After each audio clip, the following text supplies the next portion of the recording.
Morning. Been looking forward to this for several months now. Going to probably divert a little bit in case you haven't been in my class. How many have not been in my class before? So I won't have to say any introductory material. Normally I give a science-based presentation, not today. And I've taught 43 times here at Berean. A visit to the places in the life of Jesus. I'm going to divert for at least 2 weeks. If I get a lot of negative feedback, I'll go back to science. And that may be true.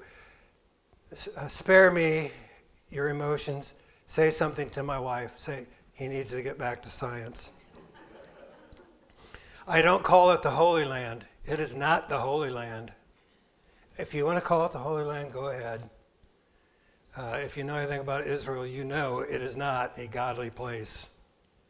And so I think this is October 6th, 2024. This is an archaeological site in Jerusalem. How many of you been to how many of you been to Israel? How many have been there? I heard that you'd been there. Most of us are not going to get there, are we? So I thought, well, let's go out and do a little bit of research on my own and find out a little bit about Israel, the places that Jesus walked. And as I am a teacher, what would a 7-day tour of Israel cost? What do you think? This includes all transportation, daily pickup from centralized location, hand-picked expert tour guide. We're going to have 3 tour guides today. 6 overnights accommodation, but it excludes meals and drinks, entrance fees, flights, personal travel insurance, Dan Clark humor, but not gratuities. Are you ready? So cast your vote. About $1,000, about $1,500, about $2,000, about $3,000, your life. So here are the specifics about that tour. 7-day classic Israel package tour itinerary. Starts in Tel Aviv, Jerusalem, and Ben Gurion Airport. Day 1, arrival. Day 2, free day in Tel Aviv. Day 3, Caesarea and Haifa. Day 4, Galilee, Nazareth, and the River Jordan. Day 5, Masada. Day 6, the best of Jerusalem. And then departure. Did you cast your vote? Here's what I found out. $1,500. Now remember, that does not include travel over there. But I had a question. And I will work to pass the first ever federal ban on price gauging. Now, here's my question for you. Is that price gauging?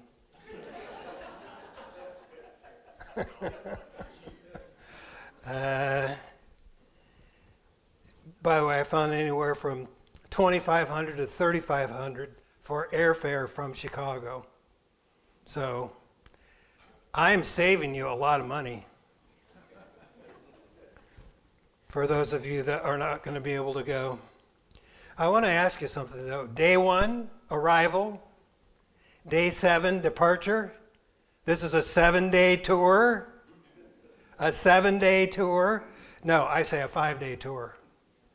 Now, how many of you had 10-speed bicycles? That's cool. Now, it's actually an 11-speed bicycle because you can stop. How is that okay. So about $1,500. Which state is closest in area to Israel? Think about what goes on in Israel, the hatred for the Jews, and how big is that country? Is it like as big as America? Is it as big as, well, let's see, Connecticut, New Jersey, New Hampshire, Vermont, Massachusetts, Gesundheit. So what do you say? It's not that, not that, not that. It's as big as New Jersey, okay? The peanut-shaped state. So here it is in relationship. So Israel is about 8,500 square miles. By way of comparison, Indiana, with Indianapolis, Lafayette, about 36,000. And that isn't even to scale. With 8,600, we're about 4 times as big. Indiana is. Okay, now, by the way, I've had a tremendous degree of difficulty getting videos to play automatically. I've spent a couple hours on it. I finally just gave up. Let's see where Israel is.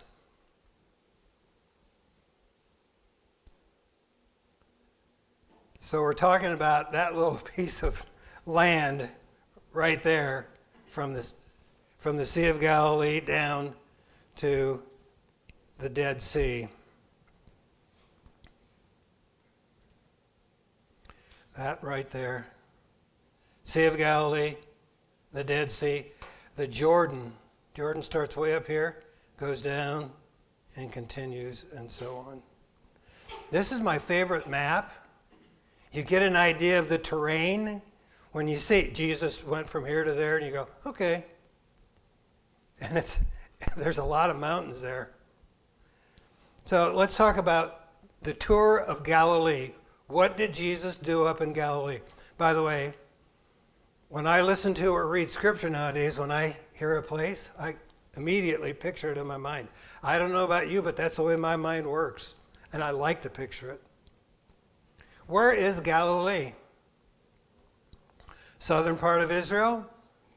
Northern part of Israel? Western part of Israel? Eastern part of Israel? Next to Lee. Galilee. Okay. That one didn't work, Lori. Let's see where it is.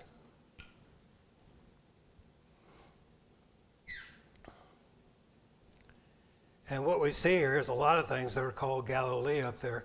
By the way, we go to Sheboygan for 3 months, and then back here. Everything is Lake Academy, Lake Plumbing, Lake Dairy Queen. Everything is that way.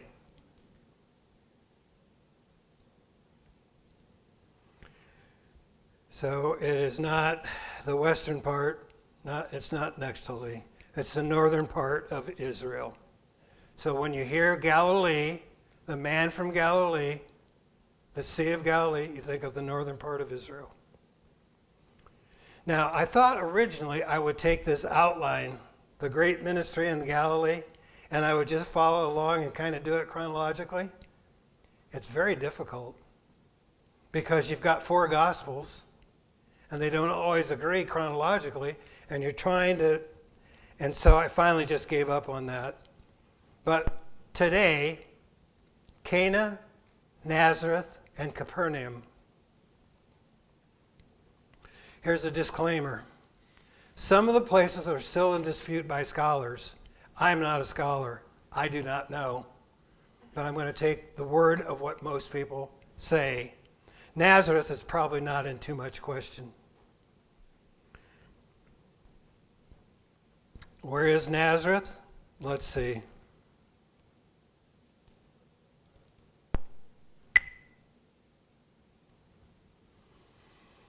There we see Israel, and now we're going to zoom in to Nazareth.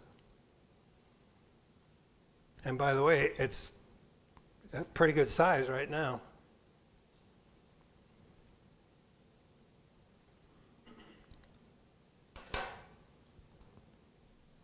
Right up there, just at the bottom of the Sea of Galilee. So this is an artist's rendition of what Galilee would look like at the time of Jesus. Not a big city at all. It's been estimated from 300 to 400 people lived in Nazareth, where Jesus grew up. By the way, in the background there, Mount Horeb. In the early 1900s, here is Nazareth. Not very big at all. And again, Mount Horeb. Now, I'm going to introduce our first guide today. He's going to help us as we look at Nazareth.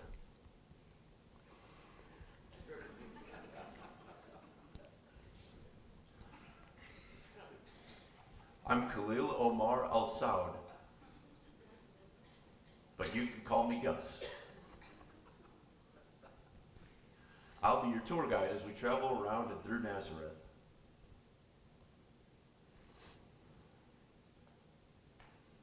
So there is Nazareth.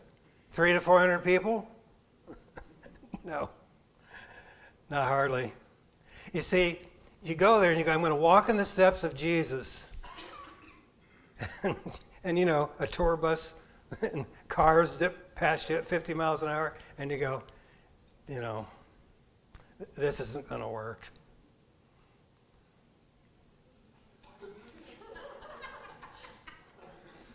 This is the Basilica of the Annunciation. What are they laughing about?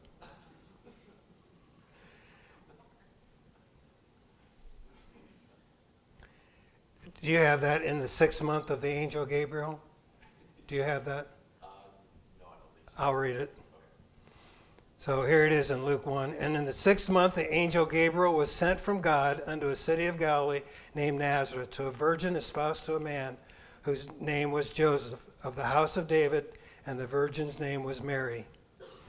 Do you think the angel was sent here? No, not hardly. So, by the way, I don't use Google. I use duck, something. I don't remember. I could maybe look for it. But I asked them to show me some things, you know, the Annunciation. And I got all these fancy places. I don't know about you, but I would not enjoy going to the cathedrals in Europe to see what all the peasants with all their money put together with all these beautiful, and I just go, man, that's not me. So by the way, Bob Berninger asked me to do a session on artificial intelligence. So I thought, maybe not. I started using Chat GPT, and I asked Chat GPT, are there any scenes in the Chosen movie about the Annunciation by the angel to Mary? And there isn't.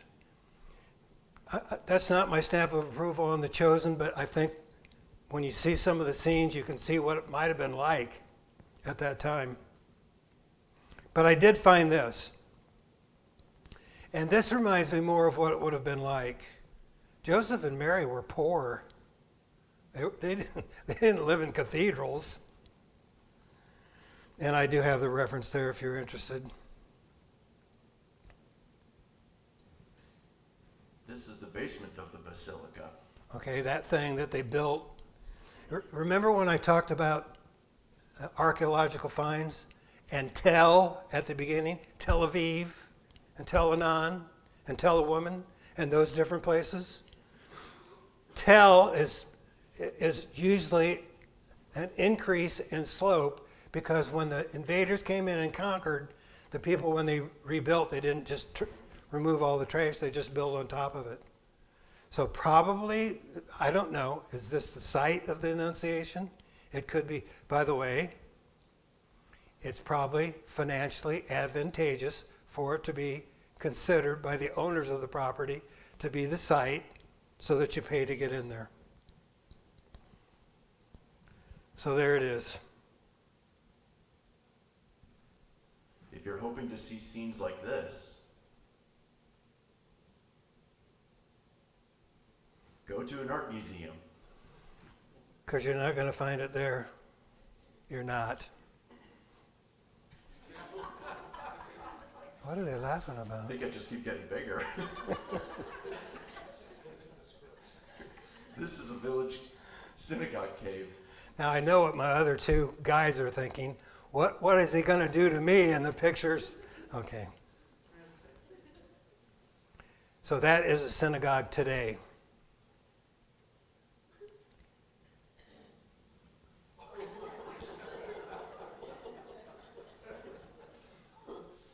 This is pretty much what Nazareth looks like today. With the Annunciation Dome sitting in the middle behind my bicep.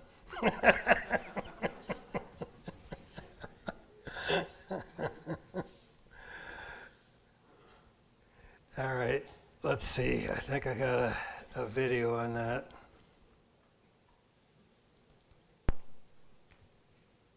Hi everyone, in today's Biblical Cities of the Holy Land video, we will take a look at the city of Nazareth. The ancient and modern city of Nazareth is located in the north of Israel, 15 miles or 24 kilometers to the west of the Sea of Galilee, in the Lower Galilee region.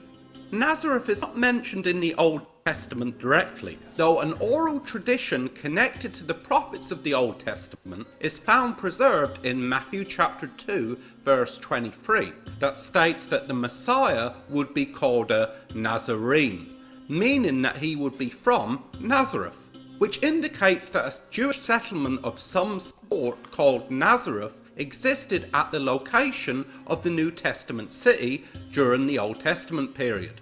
Nazareth appears to have only had about 300 people living in and around it during the life and public ministry of Jesus, and was therefore considered unimportant to the Jews of Jesus' day. This contempt for this small town is quite evident in John chapter 1 verses 43 to 46, when Nathanael, commenting on Philip's statement that Jesus was from Nazareth, declares that, "Can there any good thing come out of Nazareth?" The small town of Jesus' day is now a large city with a population of over 60,000 people living in and around it.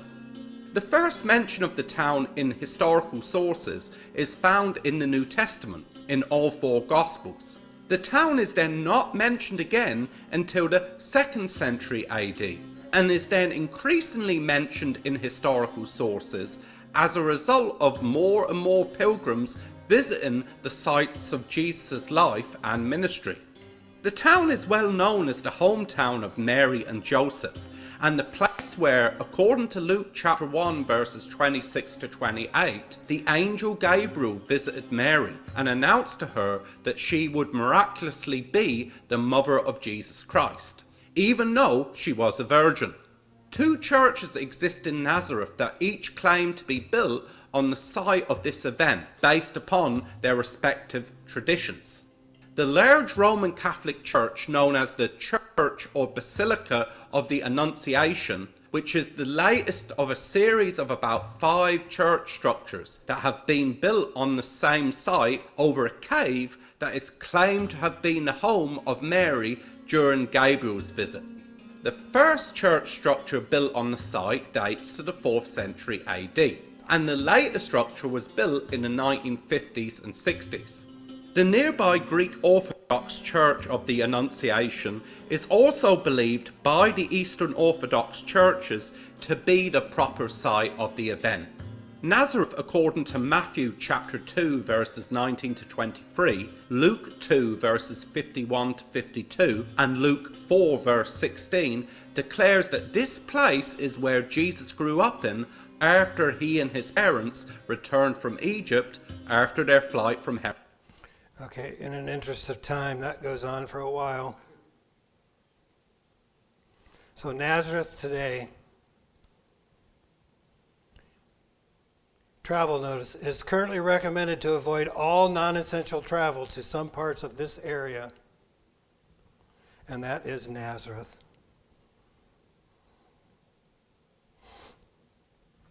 Cana. Do you know anything about Cana?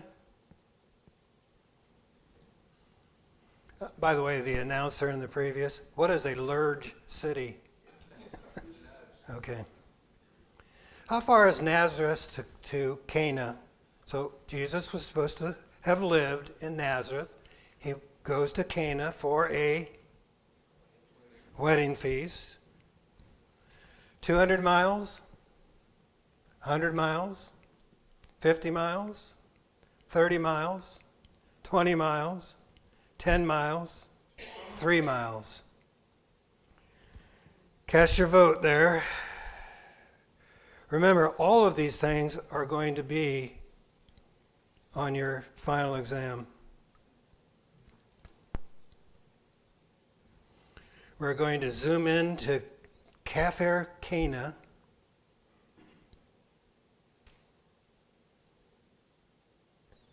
And if you were paying attention closely, you know it's not 50 miles, it's not 10 miles, it's not 100 miles, it's not 30, it's about 3 miles away. And here we actually see a picture of Cana and Nazareth. It doesn't look like 3 miles to me, but maybe the center of those cities back then.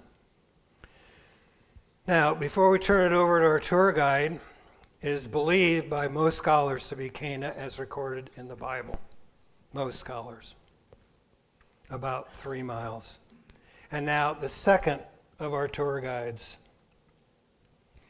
And I know she's wondering, what does he do to me in subsequent slides? I'm your tour guide, Nadia. I'll be showing you around Cana. Nathaniel was from Cana. This is the location of the wedding feast where Jesus turned water into wine. Jesus also heals the son of a nobleman while the son was in Capernaum. Now, let me pause for just a second. I have not been to Cana. This is a picture of Cana. How did I get there? This is the same way we bought our house in Sheboygan. We would zoom in on it and travel around the neighborhood and go, nope, or yep. And then we had our daughter go around the house with a video and show us the different things. So here is one of the roads that I plopped myself down on. I don't know if you know how to do this, but if you go to Google Maps, this is the only time I use Google for maps. And so I typed in Lafayette, and then see this little guy down here? If you click on him, they will show you the place where the Google mobile has gone past. And then you can drop yourself there. You can see what I'm going after here. We're going to drop ourselves right there. And Willie or somebody that's at the door, could you go outside and wave to us so we can...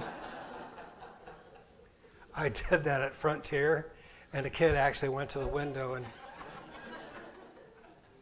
he was in the same class the next year. So here's what the Google Mobile looks like. And it will drive around all the neighborhoods. It drove through part of our neighborhood, but not all of it. And we could see our home. I want you to notice the beautiful, wonderful outcropping of garbage and trash here in Cana. I'm going to explain why that is. I hope the tour guide didn't hear that. I don't want to offend her. Many believe that this is the site of the wedding feast in Cana.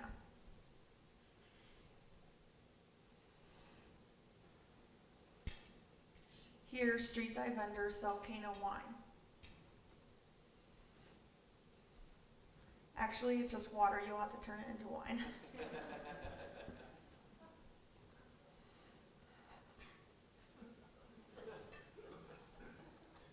Now, not everything is crummy in Cana. So here's a beautiful street. You know, I dropped myself and drove around for quite some time.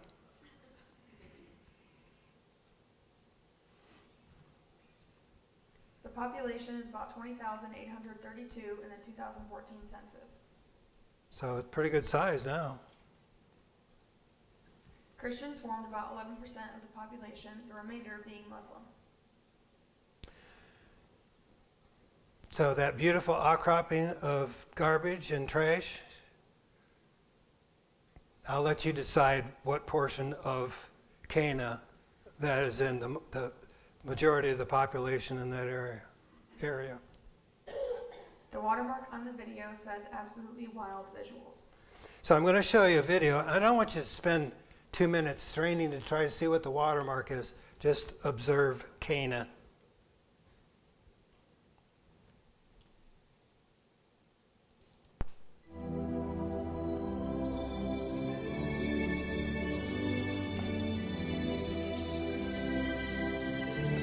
Wedding feast, right there in the middle.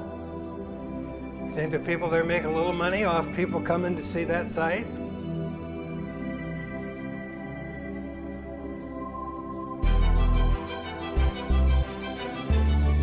Totally built up around it.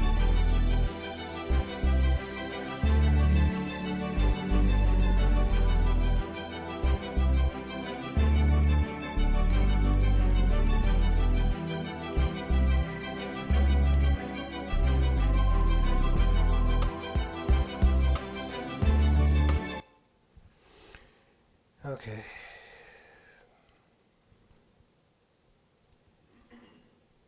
Now back to our boring moderator. So, thank you. Another beautiful part of Cana.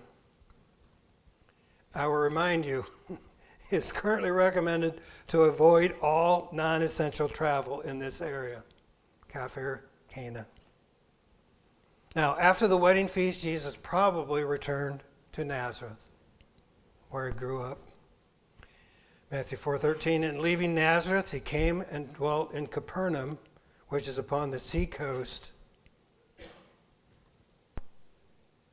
And here's the one video that I don't have to search for. It operates properly. If any of you can figure it out, tell me, because I don't know how to do it. But that one worked.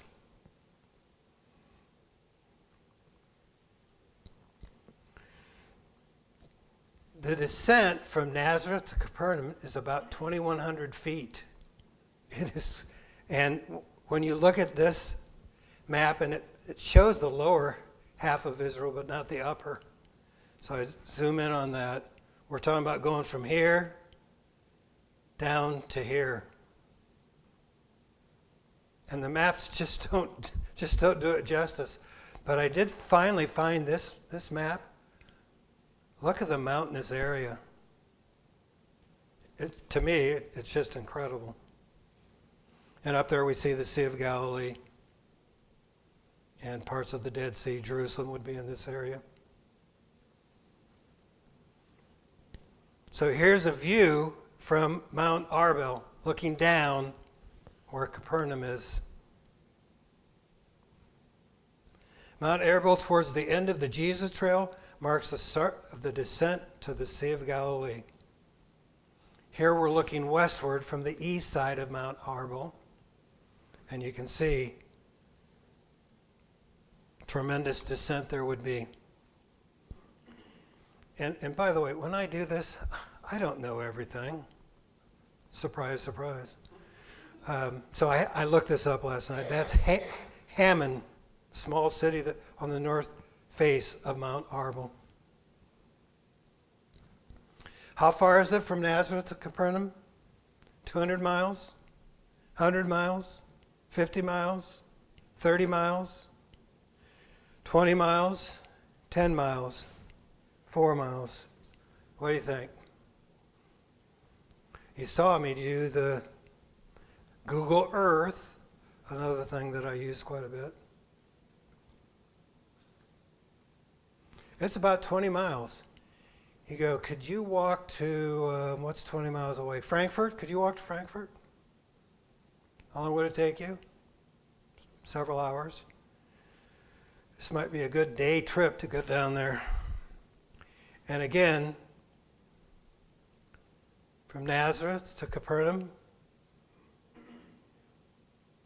about 20 miles.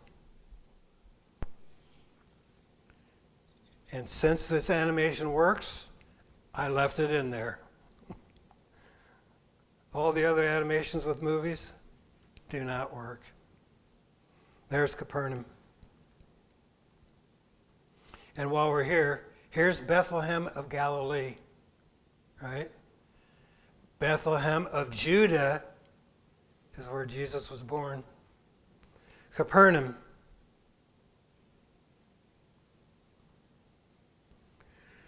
Question.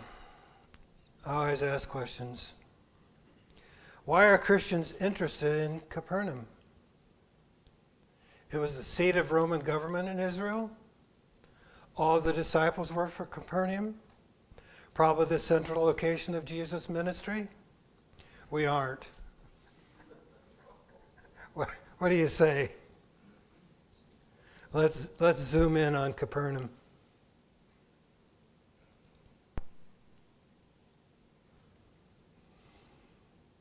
So here we are looking at Israel.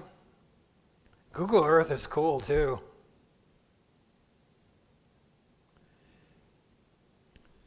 There it is. I think you might notice there doesn't seem to be like a Bethlehem or a Nazareth or a... It doesn't seem to be. Now we're going to zoom in even further. Not all the disciples were from there. Some people aren't interested.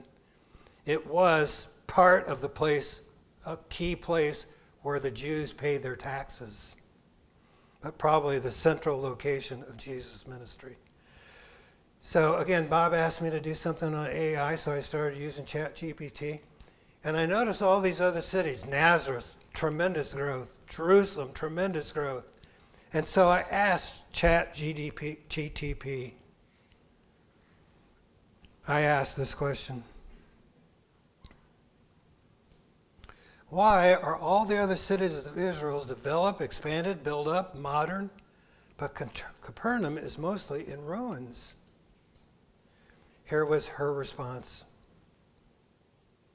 Capernaum's status as ruins is the result of overpopulation, of historical declines, geographical challenges, economic shifts, and the nature of its rediscovery and preservation. While many towns from Jesus' time has grown and evolved, Capernaum remains a significant archaeological and historical site, offering insights into the past, but not developing into a modern inhabited area. That explains it, except evolution is the wrong word. This is what I wrote back to her. Evolution does not include intelligence, design, or thought. You're correct that evolution is the context of biological science. And then she goes on for 2 or 3 more paragraphs. However, the term might not be the best if it were discussing deliberate planning and development. A better term is to use in this context might be development or good growth, as these terms encompass the idea of intentional change and improvements made by people over time. Here's a revised version of the explanation with this clarification. So she went on and on and on and on. Wow, you actually gave me credit for correcting you. Absolutely. I appreciate your input, and it's important for use accurate terms. Your feedback helps ensure the information is clear and precise. So let's meet our third tour guide.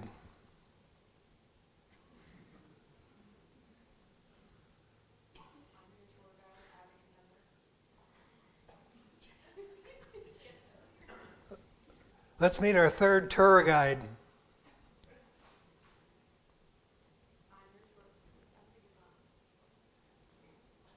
Do you want to take another microphone from one of the others?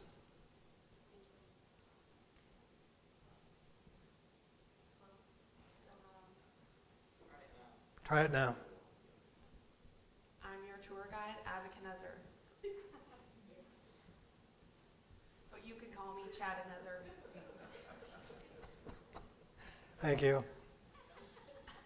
I'll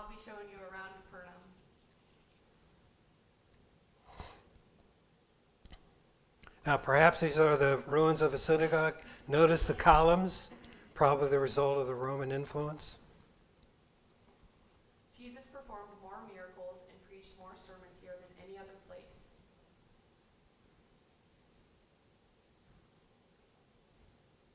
Here are more ruins in Capernaum. Actually, that might be a picture from the other side. I'm not certain. Here is an aerial shot of Capernaum. I mean, think of it.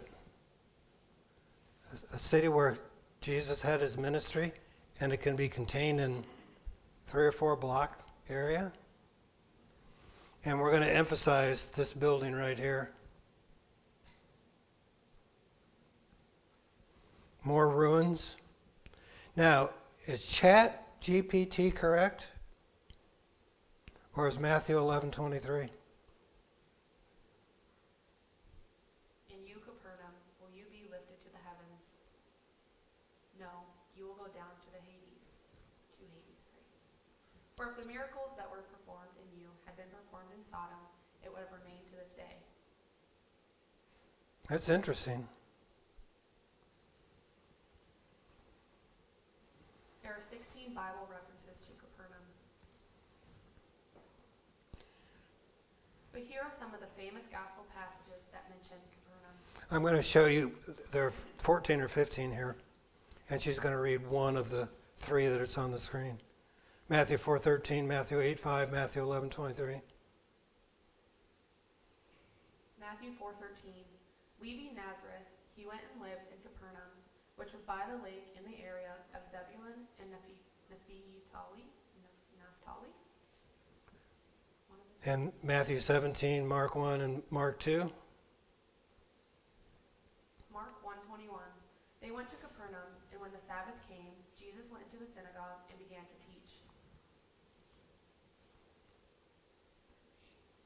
Now, before we do this, you don't know how many chemistry problems I worked upside down. You know, the kid comes to the table and you work it for them.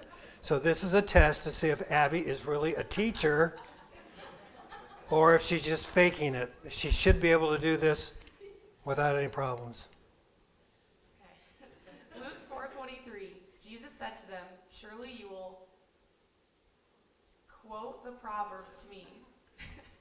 Physician, heal yourself, and you will tell me, do here in your hometown what we have heard that you did in Capernaum." So the results are still not conclusive whether she is actually a teacher or not. John 2:12. After this, he went down to Capernaum with his mother and brothers and his disciples. There they stayed for a few days. That's a little easier, wasn't it? Couple more verses. John 4:46. Once more he visited Cana in Galilee, where he had turned the water into wine, and there was a certain royal official whose son lay sick in Capernaum. So Pastor was preaching on this verse 4:46, John 4:46. And you know what went through my mind? Probably because I'm crazy. You know, up late at night, you go, okay, let's do some variation here, turn on its side. This is what went through my mind. Here's Cana. He's visiting Cana. And there's Capernaum. Right? So you have a doctor in Lafayette, you go to him you go online up in Chicago, and he heals you from Lafayette. Of course, we don't have any problems with that because we believe God is omnipresent. He's everywhere. This is not that big of a deal for Christ to do that. But the distance is considerable.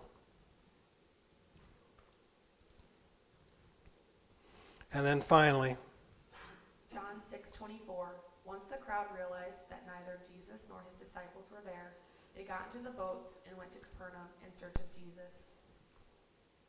so here's that building I was talking about.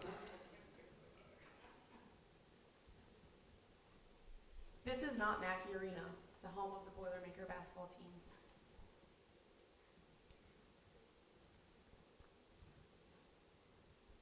Here's Mackey Arena. Okay, so it's not. It kind of looks like it, but This is a museum in Capernaum. and you don't have to read that. But I looked it up, and just this last week, and incredible amount of information. That's one of the problems with doing this. You get onto it, and then you go down this rabbit trail, and you spend hours looking at this other material. And that's exactly what I did. What I was looking for is, what is the entrance fee to get into this museum? I couldn't find it. In this vicinity, Jesus chose Peter and Andrew, Matthew, John, and James.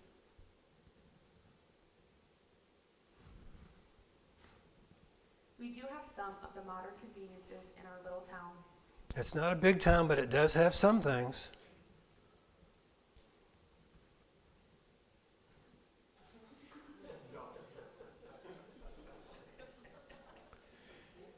It's rumored that the Jews are getting a shekel tree before the next Passover.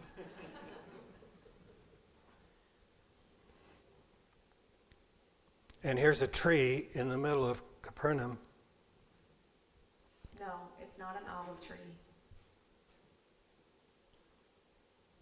This is what an olive branch looks like. So there's the olive branch, and there's the cypress tree.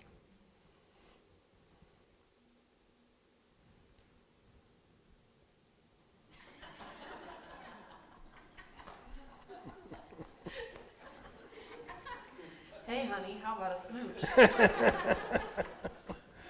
Hey, honey, how about a smooch? Is this the spot where Jesus called some of the fishermen? It very well could be. And again, Capernaum. It is currently recommended to avoid all non-essential travel in this area. And by the way, when you look at the country of Israel right now, there's portions that they advise against all travel and advise against all but essential travel. But that's true of Indiana too. I mean, there's an area where we advise against all but essential, and there's an area where we suggest that you not travel at all. So our fabulous tour guides, Kadnezer, Gus, and Nadia, I encourage you to tip your guides generously. After all, I saved you thousands of dollars. They don't work for peanuts. They do not. But they do accept peanut M&Ms.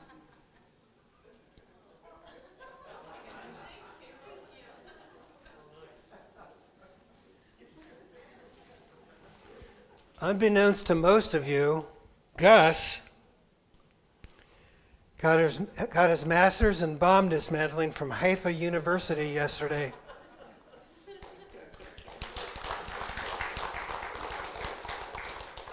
And here's oh, by the way, what happened to that? Time out. Next week, our tour will focus on Jesus and the Sea of Galilee. The one slide is hidden. Okay, I got to show that.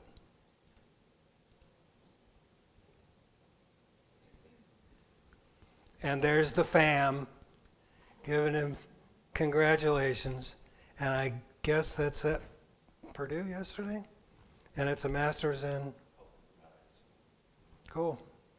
So we'll look at the Sea of Galilee, and we'll get feedback on whether you want me to go back to science or do this little study of Israel. I'm done. I do have to wonder, Dan, since you saved us $1,500, is that what you want to be compensated? That would work. That would be about $1 an hour for my work.